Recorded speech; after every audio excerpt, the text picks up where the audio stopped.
London ist immer ein Abstecher wert. Jack the Ripper, Tourist 1888. Und in diesem Sinne heiße ich euch wieder herzlich willkommen zu unserem Podcast. Wir haben ein bisschen eine längere Pause gehabt seit der letzten Folge, beziehungsweise seit der letzten Aufnahme, eher gesagt, weil auch ein bisschen, weil auch ein bisschen crank war Mhm. und seine Stimme ein bisschen kaputt war, zumindest beim letzten Mal. Und da haben wir uns gedacht, oder habe ich mir gedacht, wäre es vielleicht nicht so gut, wenn wir da eine Folge aufnehmen. Ja, Und beziehungsweise jetzt ist er immer noch nicht ganz gesund, ja, aber wir hoffen einfach mal, dass es funktioniert. ja, also ich finde, sie ist weitestgehend wieder normal. Es war jetzt auch für Ja, dich in letzter Zeit ein bisschen eine stressige Zeit, ne? genau. Kannst du mal kurz erklären, warum, Mhm, wenn du klar. möchtest? Wie vielleicht einige von euch noch wissen, die den Podcast seit dem Anfang hören, ich studiere Lehramt auf Grundschule, komme jetzt ins 5. Semester und da gerade lange Semesterferien sind, ich glaube, also von Anfang August bis Anfang November, also quasi 3 Monate. Ja, Das ist ganz genau. schön lang. Ist mega lang. Ja, Deswegen habe ich mir gesagt, ich brauche irgendwas, was ich in der Zeit tun kann, dass ich nicht nur zu Hause sitze und vor mich hin vegetiere. am besten irgendwas Produktives, ne? Genau. Am besten irgendwas, was mir halt auch was bringt.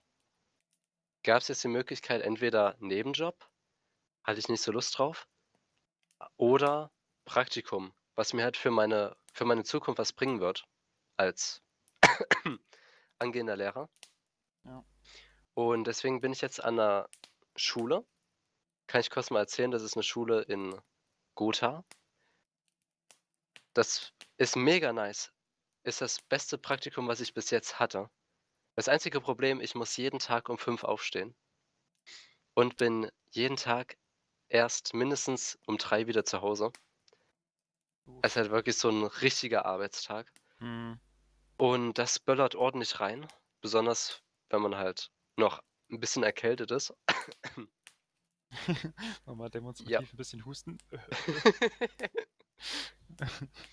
Wir müssen natürlich So. jetzt wahrscheinlich auch erwähnen, Aaron hat kein Corona. Aaron ist Mhm. erkältet. Das Ja, ist ein genau. Unterschied. Ja, Mhm.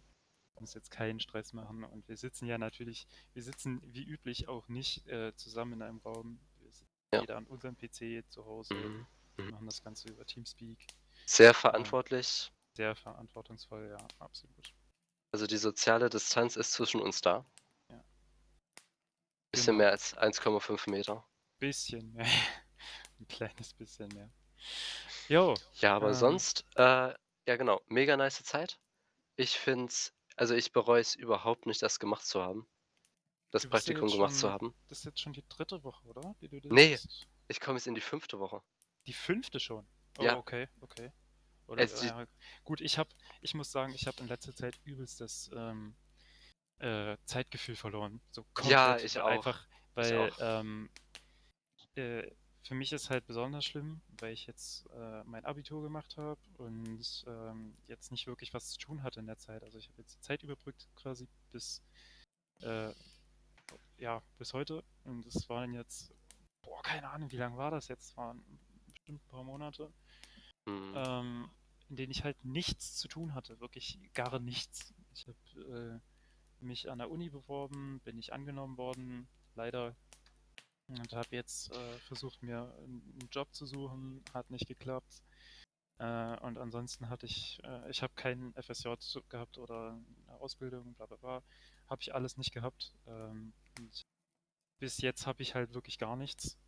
Ich werde mich jetzt noch so auf den letzten Drücker quasi, also das ist zumindest der Plan, ja, bei einer Uni einschreiben. Mhm. Habe mich, also wenn es klappt, was ich hoffe, was ich sehr hoffe, dann Ja, hätte ich nämlich was für das nächste Jahr. Ähm, Da würde ich gerne Ingenieurswesen, Bauingenieurswesen für Umwelttechnik machen. Dafür habe ich mich jetzt entschieden. Und ich hoffe mal, dass das gut wird. Ja. Aber ich habe halt ist in letzter Zeit wirklich gar nichts zu tun gehabt. Sorry, ganz kurz noch. Ich Ja, habe gar nichts zu tun alles gut. gehabt und für mich waren die Tage alle ziemlich gleich. Aufstehen, essen, zocken, ins Bett Mhm. gehen, mit ein paar Essenspausen und Klopausen. Aber ansonsten habe ich halt Mhm. komplett das Zeitgefühl verloren. Ich weiß nicht mehr, welcher Wochentag oder wie viel Uhr. Keine Mhm. Ahnung, Alter. Ja, Wirklich, ich bin wirklich ein bisschen lost. verständlich. Aber ich finde, Ja, das ist ja auch kein Zustand, den man wirklich lange haben möchte. ja, Ich kann auch einfach Hartz-IV-Empfänger nicht verstehen. ja, Ich ich kann es auch einfach nicht. nicht Ich verstehen, auch nicht. wie man so 'n Leben leben kann. Ich kann auch nicht, ja, manche Leute wünschen sich das ja regelrecht, dass sie einfach nichts machen müssen. Aber ich glaube, das tun das wünschen sich halt wirklich nur Leute, die das noch nicht erlebt haben, wie es Ja, ist, nichts machen zu können, vor allem. ja. Und auch keine Perspektive zu haben, nicht mal das Hintergrundwissen. Ich Ja, habe etwas, ja, zum Beispiel, mhm, ich habe einen Job, wo ich hingehe und wo ich Geld verdiene, wo ich produktiv bin. So. Das ist mir ganz schwer jetzt auf die Füße gefallen in der Zeit. Einfach der mhm, Hintergedanke, dass ich nichts habe. ja, So, es ist nicht nur das Gefühl, dass ich halt nichts zu tun hatte, mhm, sondern dass ich auch keine Perspektive habe, dass ich nichts habe, was ich machen kann. Ja, mhm, und dass da auch nichts kommt. So, dass ich ja, jetzt ein Jahr lang nichts machen kann, außer halt zu Hause rumsitzen und zocken und mir die Zeit vertreiben. Und das hat mich total belastet. Deswegen mhm. bin ich super froh, wenn ich mich jetzt darum kümmere, dass ich noch zur Uni komme. Es ist zwar sehr spät jetzt, aber die Einschreibefrist ist noch nicht abgelaufen. Ja, egal, Ja, stimmt, absolut. juckt ja keinen. Aber sag mal, gibt's da ein NC oder gibt's da Äh, irgend 'ne Beeinschränkung? nee, es ist zulassungsfrei, Okay, easy. tatsächlich. Ja. Ja, Ich nice. muss halt nur die Unterlagen jetzt zusammenkratzen. Also ich brauche, glaube ich, eine Mhm, Bescheinigung von meiner Versicherung und ja, halt den üblichen Bums, den man halt machen muss, ne? Aber ansonsten ist es halt mhm. zulassungsfrei und das ist das Geile daran. Und es ist in Weimar. Da freue ich Oh mich auch ja, schon ziemlich drauf, weil Weimar ist ja richtig ziemlich schöne Stadt. richtig schöne Stadt, ja. Oh, warst du mal im Park in Weimar? Ähm, Der Park nicht so der richtig, nee. Park ist Ich habe, so geil. ja, okay. Ja, Ich wenn ich war ein paar Mal in Weimar, aber noch nie so richtig, um da halt wirklich mal mir die Stadt anzugucken, sondern ich war ja, mal da für das Goethehaus, mhm, das Übliche. das Übliche. Ja, also ein paar Mal bin ich schon da gewesen, so, aber Das hab Coole mir ist, noch nie so richtig eingeguckt. Ja. das Coole ist, ich habe 'n Kumpel Mhm. also 'n Kommiliton, der in Weimar wohnt und der hat mich letztens mal rumgeführt, Mhm. so als Einheimischer. Ähm, Als Einheimischer. und wirklich sein größter Tipp war der Park, weil der Ja. Park ist nicht nur riesig, Mhm. es gibt so viele also, es hat nicht nur so Bäume da, sondern es gibt so viele kleine Sehenswürdigkeiten fast, wie so 'n wie das Bullenauge heißt es, glaube ich. Ist einfach so 'n kleiner Teich inmitten Okay. vom Park, also Okay. quasi 'n Kreis. Da fließt Wasser rein, von dem Fluss, der da Mhm. am Rande vom Park lang fließt. Oder die Brücke und in der Brücke ist so 'n Loch, da kannst du reinkriechen und dann Okay. quasi aus der Brücke in den Park schauen. Mhm. Mega nice. Mega nice. Ähm, oder so 'ne riesige Allee, Mhm. wo du dir wirklich klein vorkommst, wenn du da durchläufst. Also, es gibt viele Sachen zu tun, aber ich finde auch einfach die generelle Atmosphäre von Weimar ist einfach nur nice. Ja. Ja. Die Stadt der Dichter und Denker. Ja, genau. Nee, ich habe auch viel Gutes über Weimar gehört. Ja, Auch über den Park und dass es da auch so viele schöne offene Stellen gibt, so Wiesen, wo man sich einfach hinstellen kann im Sommer mit einer Decke und ein paar Freunden einfach entspannen. mhm, Und äh, generell ist es ja auch eine Stadt mit vielen jungen Leuten, ja, was ich auch, also worauf ich mich auch sehr freuen werde oder jetzt mhm, schon freue, mhm, weil du weißt ja, wie es hier ist. Ähm, Hier in unserer Stadt sind viele alte Leute. mhm, Ich finde das Gleichgewicht zwischen alten Leuten und jungen Leuten Mhm. ist ein bisschen unausgeglichen. Tendenz halt eher alte Leute und das manchmal zackt das ein bisschen, wenn Ja, man durch die Stadt latscht und sieht so viele alte Menschen.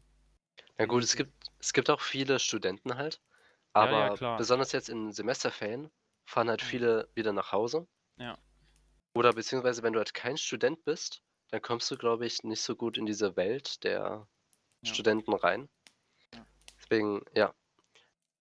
auf jeden Fall. Aber was ich dich noch fragen wollte, Mhm. gibt's jetzt also was ist dein Grund dafür, warum du genau das Studienfach genommen hast? Ähm, boah, ey, das ist eine gute Frage. Ich habe mich halt umgeguckt, so in der Umgebung, Jena, Weimar, Erfurt und die Fachhochschulen, die es hier gibt. Und das war so äh, das, was mich am meisten interessiert hat. Mhm, Ähm, Darüber hinaus war ich schon immer so ein Typ, der gerne Sachen baut. mhm, Ähm, und gibt es eine funny Story, als kleines Kind, keine Ahnung, als 4-, 5-Jähriger oder so, hatte ich so ein Bauset aus ja, Holzklötzen, so, wo man auch so ein bisschen schrauben konnte. Also es gab so Schrauben und Muttern. Und da konntest du so ein bisschen halt aha, Sachen zusammenbasteln irgendwie. So, und dann habe ich mitgespielt, ne, und bin dann eines Tages zu meiner Mom gegangen. mhm. Ich weiß nicht mehr genau, meine Mom hat gerade irgendwas gemacht, war in der Küche oder was weiß ich weiß es nicht mehr. Keine Ahnung. Hat irgendwas gemacht. Und dann bin ich zu meiner Mom gegangen und hab zu ihr gesagt, so, hier, guck mal, Mama, das ist die Puffmaschine. Ne? Die Und Puffmaschine? ja, die Puffmaschine, die konnte im Prinzip nicht wirklich irgendwas. Die konnte halt, man konnte an einem Rad drehen und dann ist vorne Puff. Also es kam halt ein Puff raus. Ach So, so. keine Ahnung, das war halt so eine Story, die fanden wir alle irgendwie so lustig, dass die halt bis heute noch ähm, gerne irgendwie erzählt wird, weil die Mhm, halt irgendwie lustig war. Nee, aber ich war schon immer halt so vom Typ her jemand, der gerne Sachen baut, mhm. sei das aus Holz oder damals noch mit Lego und ähm, Oh Gott, zum Glück kein Play-Doh. Wollte ich dich mh, schon fragen. Play-Doh? Meinst du Mhm. Ne, warte, Play-Doh heißt ist ja es Play-Doh? Playmobil? Meinst du Playmobil? Ah, Playmobil, genau. Ja, nee, Playmobil hatte ich zwar auch, aber Lego war immer Ja, die Präferenz auf jeden Fall. Playmobil suckt. Ja. Schon 'n bisschen. Ich habe jetzt auch vor kurzem habe ich mir eine Pfeife selber gebaut. So eine Mhm, Tabakpfeife, also Tabakpfeife. Ähm, ja, sie funktioniert. Sie ist nicht ganz so gut wie halt eine richtige Pfeife, wie man sie kaufen könnte, aber hat auf jeden Fall Spaß gemacht, die zu bauen. So. mhm, Ähm, habe sie auch schon ausprobiert, sie funktioniert. Das ist alles, was zählt für mich. Ähm, also, ja. Wie gesagt, ich baue gerne Sachen und das war so das, was mich am meisten interessiert hat, der Studiengang, den ich jetzt auf die Schnelle gefunden habe. Und deswegen habe ich mich dafür entschieden. Und ich glaube, es wird auch ganz chillig so. Ich werde mir das angucken und selbst wenn es mir nicht gefällt, ähm, dann lasse ich es halt. Ja? Dann ja, gehe ich halt nicht hin und so oder so werde ich nochmal probieren, mich für mhm, Quatsch, für Game Design zu bewerben, mhm, da reinzukommen. Also, und wenn ich da eine Stelle bekomme an irgendeiner Uni, dann mache ich das auch. mhm, Weil das ist für mich so eigentlich the way to go. Das, was ich eigentlich wirklich machen möchte. mhm. Und ja, muss ich halt gucken. Das Aber heißt, es freut mich jetzt erstmal, dass ich irgendwas dann machen kann. ja, kann ich verstehen. Ist auf jeden Fall besser, als halt die ganze Zeit zu Hause zu sitzen Ja, und halt nichts machen zu können. auf jeden Sich zu Fall. fragen, wie's weitergehen könnte. Ja. Ja. Aber 2 Sachen. Mhm. Ähm, ich glaube, an der Uni Weimar gibt's doch auch, so was Ähnliches wie Mediendesign, oder? Ja, das gibt es. Also es Was gibt Medienkultur, Medienkultur, okay. wenn ich das richtig in Erinnerung habe. Es gibt Medienkultur und es gibt europäische Medienkultur. Aber mit Kultur habe ich es nicht so. Okay. Ähm, Kann auch sein, dass ich mich falsch erinnert habe. Ja, nee, habe ich mir auch angeguckt, aber Mhm. ist nicht so Okay, das, worauf ich Lust hatte. okay. Also Ja, quasi das, was du jetzt hast, ist momentan noch dein Plan B.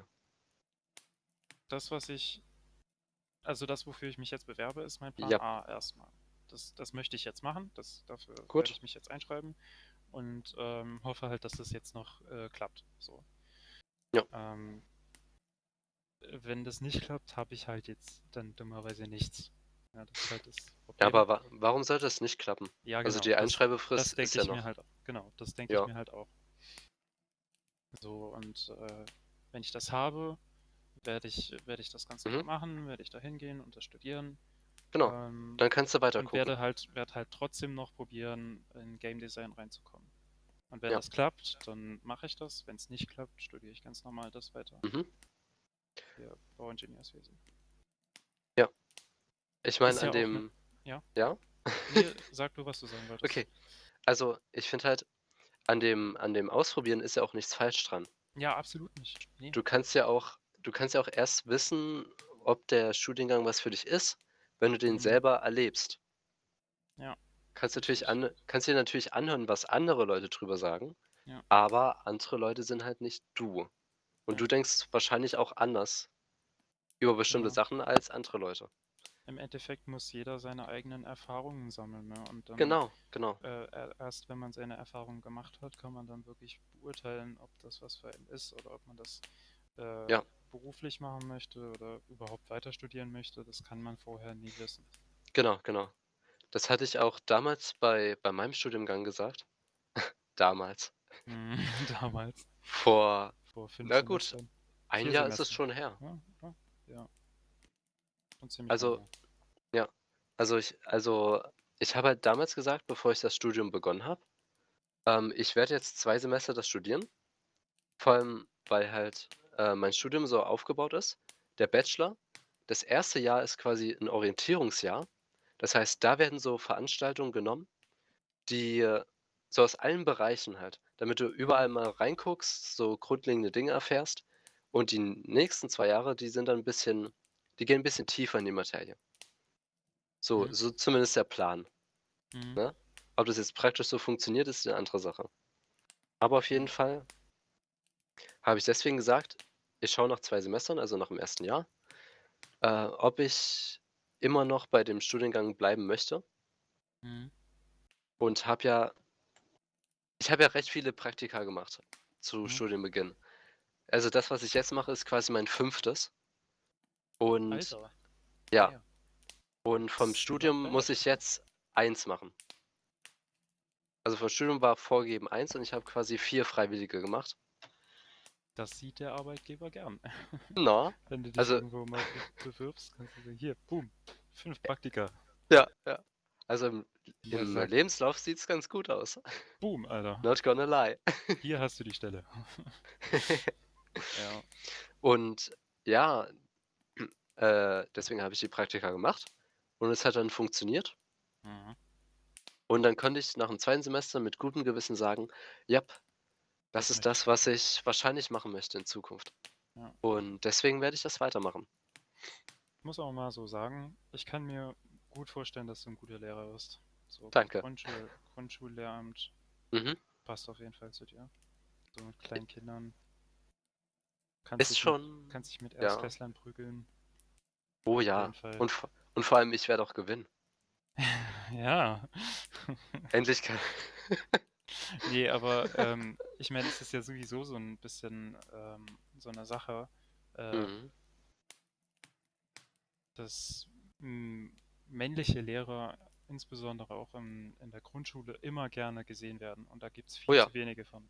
ja. Ja. Also, kann man noch Generell auch männliche Lehrer, auch im Gymnasialbereich oder ja. in der Realschule oder egal, in der Mhm. weiterführenden Schule jedenfalls. Ähm, Aber bei der Grundschule ist Überall. es besonders krass. Ja, bei der Grundschule ist es besonders krass. Und Ich meine um nur, ehrlich zu sein, als männlicher Lehrer hast du einfach 'n Vorteil. ja, Ist einfach so. bei vielen Schülern hast du da einen extremen Vorteil. Ja. Ähm, und ich finde auch es ist insbesondere im Gymnasialbereich eigentlich wichtig, weil das halt so eine Orientierungsphase ist ähm, für junge Menschen, ja, Mhm. für Schüler und Schülerinnen, die kommen dann in die Pubertät und so. Ja. Und die Mädchen haben dann in der Regel so die Lehrerinnen, an denen sie sich irgendwie orientieren können oder könnten, Mhm. oder falls sie Probleme haben, auch zu den Lehrern gehen können, wenn sie das möchten. Also sehen wir es mal realistisch, machen die wenigsten, aber sie könnten. Und Mhm. sie haben halt irgendwo auch ein Stück weit ein Vorbild. Ja? Weil Lehrer haben ja immer eine Vorbildfunktion. Und vielen Schulen fehlt eigentlich einfach dieses männliche Vorbild. Ja? Die haben keinen Mann Mhm. an der Schule. Ja? Und die Jungs haben demnach auch kein Vorbild. Ja? Weil Jungs Mhm. brauchen einen Mann, brauchen einen Menschen mit Pimmel, den sie, der ihnen zeigt, hier geht's lang. Ja? So geht das. So ist das Leben. Und die Mhm. können sich nicht, also was halt die pubertären Sachen angeht, ist es halt für einen Jungen schwer, sich an einer Frau zu orientieren. Ja? Das Ja, klar. ist halt einfach Ja. so. Deswegen finde ich, dass männliche Lehrer auf jeden Fall werden immer gebraucht. Überall, Ja. in Ja. jedem Bereich, immer zu. Und deswegen glaube ich auch, dass du es nie so wirklich schwierig haben wirst, irgendwie einen Job zu finden. Ja. Allein schon, weil wir sowieso einen Lehrermangel haben, ne? Mhm. In Der vor Deutschland. allem, glaube ich, in den nächsten Jahren noch krasser werden wird. Ja, kann ich mir auch vorstellen. Oh, aber die Sache, die du gesagt hast, die kann man ja auch richtig gut auf die Grundschule beziehen.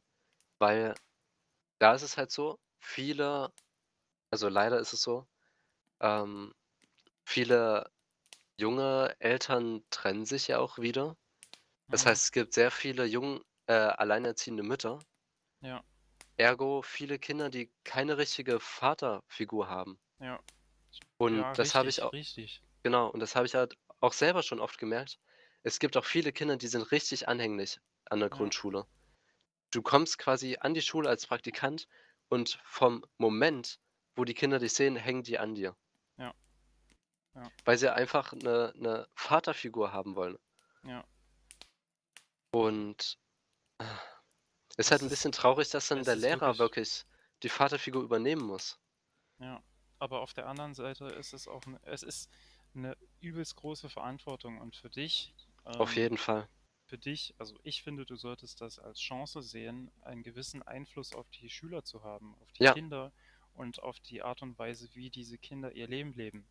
ja, Weil du kannst denen zeigen, hier und hier geht's lang und das ist richtig, das ist nicht richtig. So mhm, und so wird's gemacht. Ja, das kannst du den Kindern zeigen. Und ja, das finde ich, haben viele Lehrer, diese Einstellung, die fehlt vielen Lehrern. Ja, mhm, wenn ich da an manche Lehrer von meiner ehemaligen Schule denke, der, der, das ist legit einfach, die sind da hingekommen, weil sie halt da bezahlt wurden, ja. mhm, Und das ist irgendwie, ich finde, manche Lehrer sind da einfach fehl am Platz. Ja. Ich erinnere mich da gerne an meinen Lateinlehrer, äh, eigentlich ein total netter Kerl, ja, ein total cooler Kerl. Ähm, übelst klug, ähm, und der konnte einige Sprachen sprechen, viele Sprachen sprechen. Der hat so viel, der wusste so viel, der konnte übelst viel einem vermitteln, theoretisch, aber halt nicht uns, weil er es halt nicht konnte. Er ja, war ja, fehl am Platz. Der gehört nicht an ein Gymnasium. mhm, Dieser Typ gehört eher auf eine Universität. Er wäre ein Professor gewesen. Das hätte er machen können, aber nicht Gymnasium. ja. Da war er fehl am Platz. Ist 'n guter Punkt, den du sagst, weil es gibt halt auch viele Menschen, die es einfach nicht können, die Ja, einfach anderen Leuten Dinge nicht erklären können. ja, Und selbst unter den Leuten, die Lehramt studieren, gibt es wirklich viele, die dann selbst am Ende des Studiums erst erkennen, dass Lehrer sein für sie nichts ist. Und stell dir mal vor, du hast 5 Jahre lang was studiert und am Ende merkst du, dass du in diesem Beruf nicht arbeiten kannst. ja. Das muss, das Das muss echt muss niederschmetternd sein eigentlich. auf jeden Fall 5 Jahre deines Lebens quasi, also nicht komplett verloren, aber schon zum Großteil halt für nichts. Ja, das ist Oh, echt scheiße. ja. Und deswegen genau das war halt der Grund, warum ich gesagt habe, nach dem zweiten Semester, ich muss mir wirklich sicher sein, dass ich das mal weitermachen möchte. Ich möchte nicht nach 5 Jahren erst sehen: „Oh scheiße, ich habe mich vertan. Das ist doch nix.“ Ja. Aber ja, so Storys von Leuten, die das erst im Ref merken, also nachdem das Studium vorbei ist und die dann an 'ne Schule kommen, probeweise, da gibt's sehr viele Storys davon. Also die Lehre, die wir daraus vielleicht ziehen sollten und auch die Zuhörer heute, macht Mhm, Praktika. Macht Praktika in dem Bereich, mhm. den ihr studiert. S Ja, Findet heraus, ob das wirklich euer Beruf ist, bevor ihr euer Studium fertig macht. mhm. Weil wenn, Sammelt praktische Erfahrung, richtig, sammelt praktische sehr wichtig, Erfahrung, sehr wichtig. damit ihr vorab wisst, ob das Richtige ist oder nicht. Ja, Ganz wichtig. Praktika sind nicht umsonst da. ja. Aber dazu muss man sagen, das kann man natürlich erst machen, wenn man, den Bereich weiß, wo man hin möchte.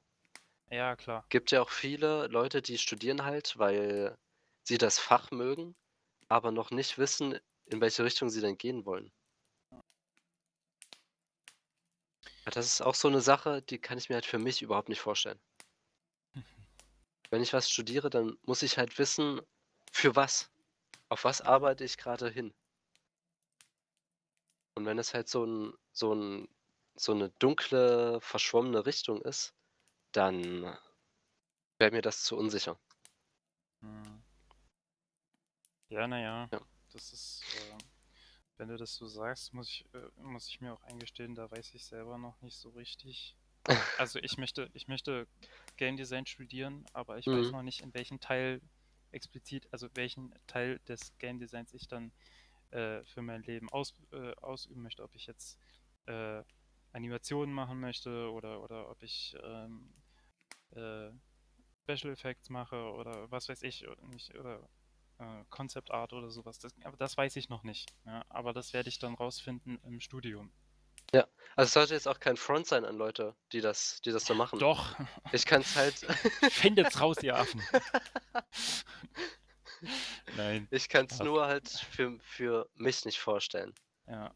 dass ich so was machen Nein, könnte. das ist eine Sache, Aber die jeder für sich selber rausfinden muss. genau, aber andere Leute denken halt auch anders Ja. und für die ist es halt wie für dich halt vielleicht auch angenehmer, dass du weißt, in welche Richtung du gehen möchtest, aber dich noch nicht festlegen möchtest.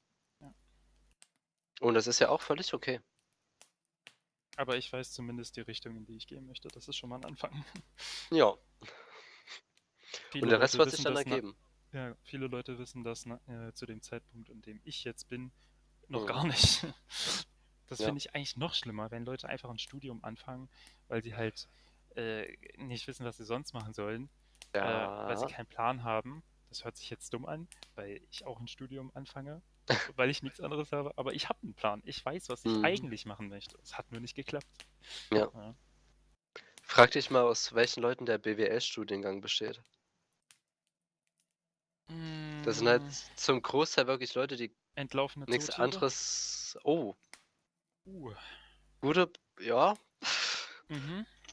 Also, so würde ich jetzt nicht sagen. Also, wenn einer von euch BWL studiert, dann kein Front an der Stelle. Zurück in Zoo Aber einfach. Das ist schon in Ordnung. okay.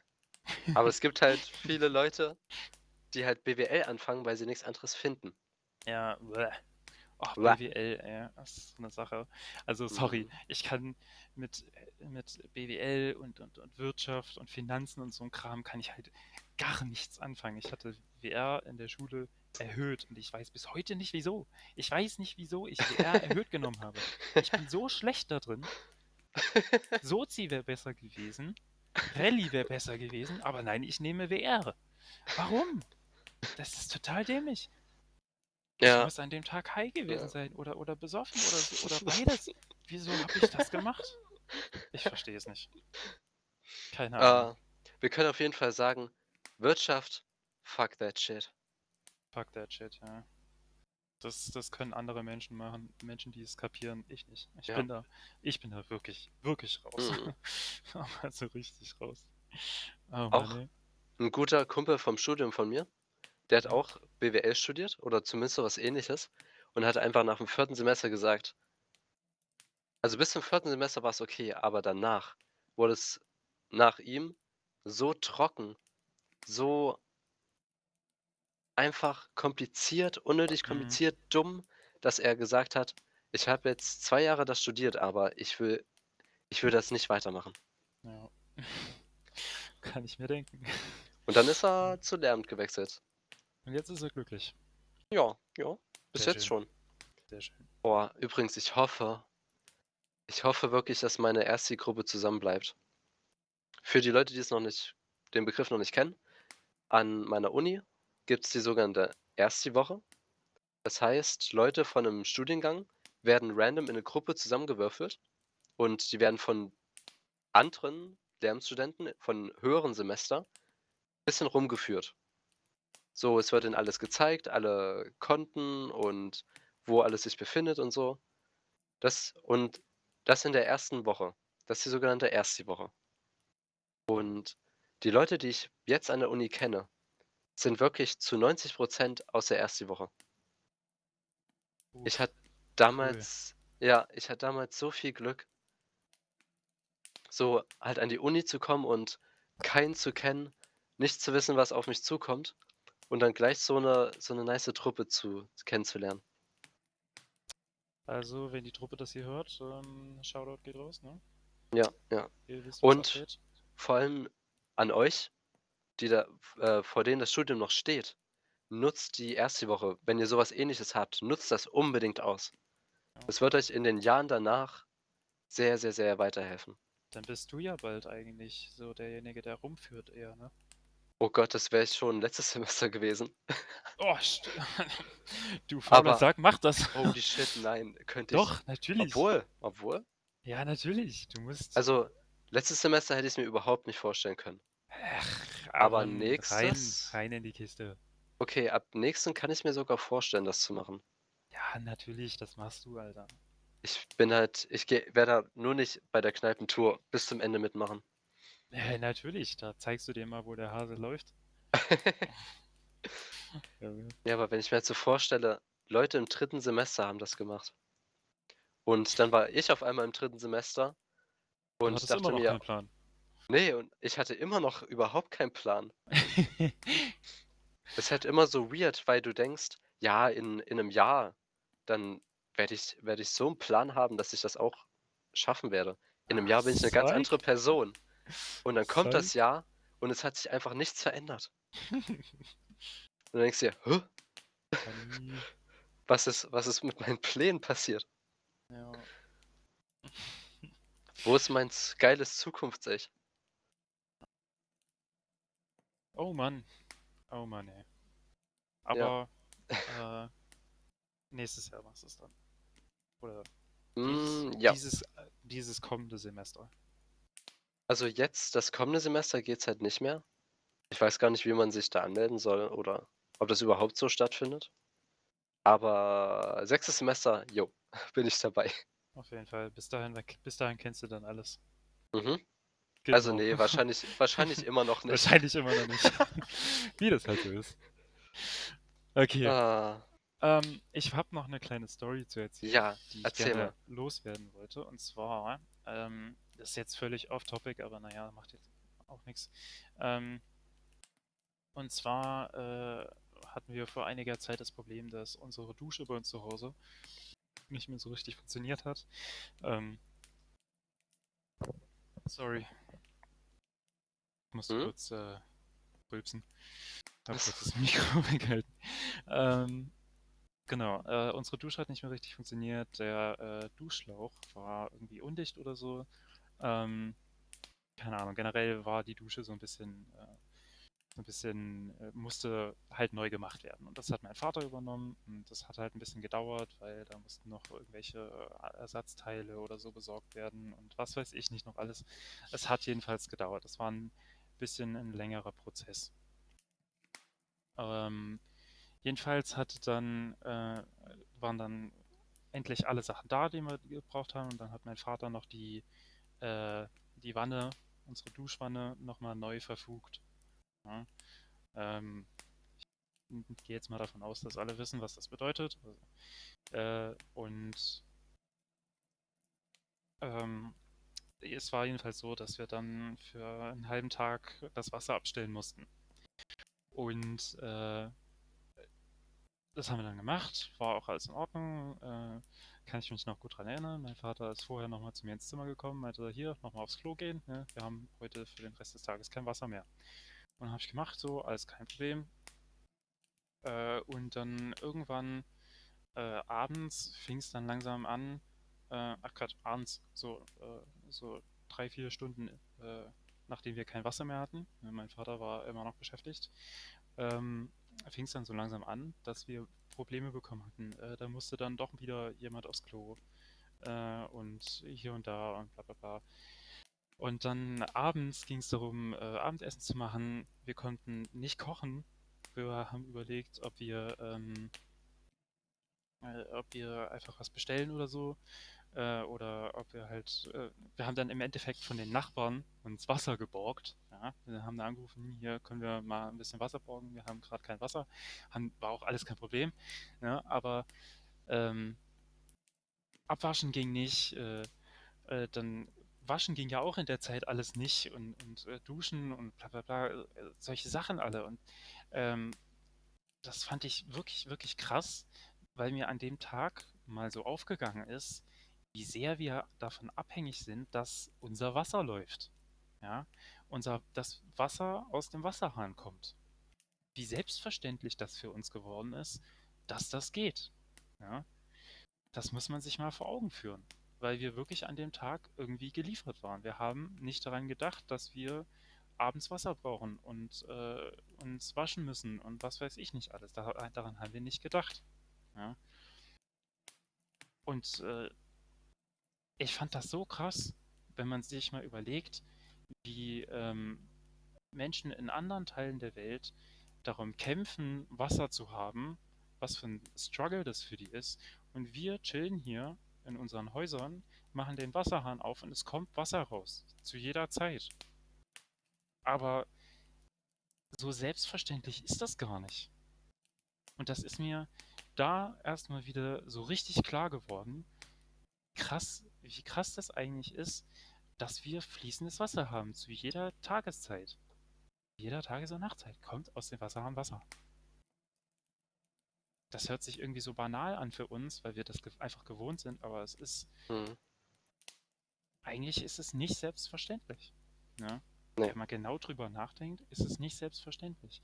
Und das, deswegen, wenn es darum geht, Wasser zu sparen und solche Sachen, vielleicht sollten wir das alle wirklich ein bisschen ernster nehmen. Vielleicht, wenn ihr auch mal in die Situation kommt, dass ihr mal einen Tag lang kein Wasser mehr habt, achtet mal darauf, wie beschissen das ist, kein Wasser zu haben. Ihr kommt nicht Mhm. an Wasser ran. Das ist total scheiße. Ja? Und abhängig davon zu sein, also wirklich abhängig zu sein, äh, dass aus dem Wasserhahn Wasser kommt, total beschissen, weil du ja nirgendwo anders Wasser herbekommst. Ja?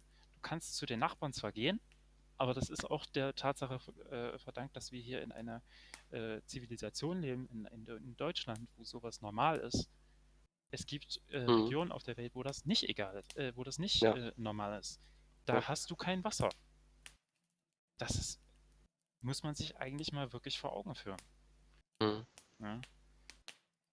Fand ich total krass und da habe ich mir dann auch an dem Tag gedacht, so, hey, das erzählst du im Podcast.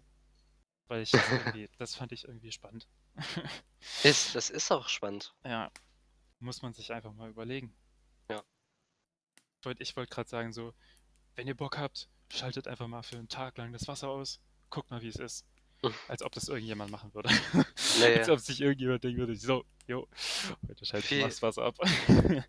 viel So, zu viel Arbeit. viel zu viel Arbeit, Alter. Ja. Nee. Ich glaube, wir Aber sind einfach zu faul alle. ja, wir sind zu faul. Aber Aber ich finde so Experimente mega interessant.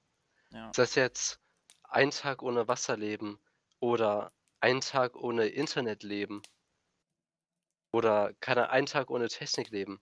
Tag ohne Technik müsste ich Es würde ich eigentlich auch aha, gerne mal ausprobieren. Habe ich noch nie ja, also, ich glaube freiwillig habe ich das noch nie, glaube ich, gemacht.